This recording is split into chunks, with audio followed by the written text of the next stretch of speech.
മാനുഷികമാണ്. ഏത് നിമിഷമാ മരിക്കുന്നതെന്നറിയില്ല. മരിക്കുന്നതിന് ഒരുപാട് ബുദ്ധിമുട്ടുകളൊന്നും വേണ്ട, മരിക്കുന്നതിന് ഒരുപാട് സമയമൊന്നും വേണ്ട. ഏത് നിമിഷമാണ് മരണം സംഭവിക്കുന്നതെന്നറിയില്ല. അല്ലാഹു തആല മരിക്കുന്നതിന് വേണ്ടി സൃഷ്ടിച്ചിരിക്കുന്ന ഓരോ കാരണങ്ങള്. 2 ദിവസം മുമ്പ് എന്റെ സഹായിയായ റജീബിന്റെ ഭാര്യയോടൊപ്പം വർക്ക് ചെയ്യുന്ന അതേ സ്ഥാപനത്തിൽ വർക്ക് ചെയ്യുന്ന ഒരു സഹോദരിയുടെ കുട്ടി മരിച്ചു.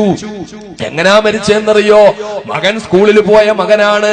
അവിടെ വെച്ച് ഛർദിലുണ്ടായി, രക്തം ഛർദിച്ചു, മുഖമൊക്കെ നീലിച്ചു, ഛർദിച്ചു മരണപ്പെട്ടു. എന്താ മരിച്ചത്, എങ്ങനാ മരിച്ചത് ഒന്നും അറിയില്ല. എന്നിട്ട് ഡോക്ടർമാര് പോകുമ്പോൾ കുഞ്ഞിന്റെ ഉള്ളിലേക്ക് വിഷം കലർന്നിട്ടുണ്ട്. വളരെ ശ്രദ്ധിക്കണേ, കുഞ്ഞിന്റെ ഉള്ളിലേക്ക് വിഷം പോയിട്ടുണ്ട്.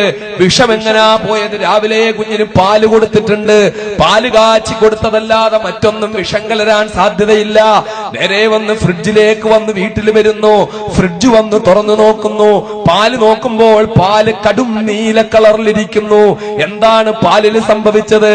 ഫ്രിഡ്ജിൽ ആരാണ് കയറുന്നത്? എങ്ങനെയാണ് ഈ ഫ്രിഡ്ജിലിരുന്ന പാലിനകത്ത് ഈ വിഷം കലർന്നത്? മുകളിലത്തെ ഫ്രിഡ്ജിൽ അതിന്റെ തൊട്ട് മുകളിലത്തെ തട്ടില് വലിയ ഒരു കെട്ട് ചീര വെച്ചിട്ടുണ്ടായിരുന്നു. ആ ചീര ഒന്ന് അഴിച്ചു നോക്കിയപ്പോൾ അതിനകത്തുനിന്ന് 6 മൂർഖൻ കുഞ്ഞുങ്ങൾ പുറത്തേക്ക് വരികയാണ്. ആ ചീരയ്ക്കകത്ത് 6 മൂർഖൻ കുഞ്ഞുങ്ങളിരുന്നു. ആ മൂർഖൻ കുഞ്ഞുങ്ങളിൽ ഒന്ന് വന്നിട്ട് ഈ പാലിൽ തൊട്ടു. ആ പാല് കുടിച്ചു. ആ പാലിൽ തൊട്ടതോടെ പാല് നീല നിറമായി. ആരെങ്കിലും ചിന്തിച്ച മരണമാണോ ഇത്?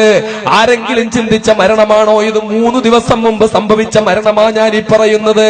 ആരും ചിന്തിക്കാത്ത മരണമാ. ഈ ഇരിക്കുന്ന ചീര മാർക്കറ്റിൽ നിന്ന് വാങ്ങിച്ചോണ്ട് വന്ന് വെച്ച ചീരയ്ക്കകത്തൊന്ന് ഗൗരവത്തിൽ ശ്രദ്ധിക്കാനും കൂടി സഹോദരിമാരോട് പറയുകയാ. കെട്ടായി കൊണ്ടുവരുന്ന സാധനം എടുത്ത് ഫ്രിഡ്ജിലേക്ക് സൂക്ഷിക്കുമ്പോൾ അതീവ ജാഗ്രത ഉണ്ടാകണമെന്ന് ഞാൻ ഓർമ്മിപ്പിക്കുകയാ. അതിനകത്ത് ഈ സാധനം ഇരിക്കുന്നെന്നാരെങ്കിലും കണ്ടോ? അത് വന്ന് പാലിൽ തലയിടുമെന്നാരെങ്കിലും കണ്ടോ? ആ പാല് കുടിച്ച ഒരേ ഒരു പൊന്നുമോൻ മരിച്ചു പോകുമെന്നാരെങ്കിലും കണ്ടോ? മരണം ഇങ്ങനെയാ തൊട്ടു മുന്നിൽ നിൽക്കുന്നത്. അറിയാൻ കഴിയില്ല. ഞാനത് പിറകിന് പറഞ്ഞുകൊള്ളാം.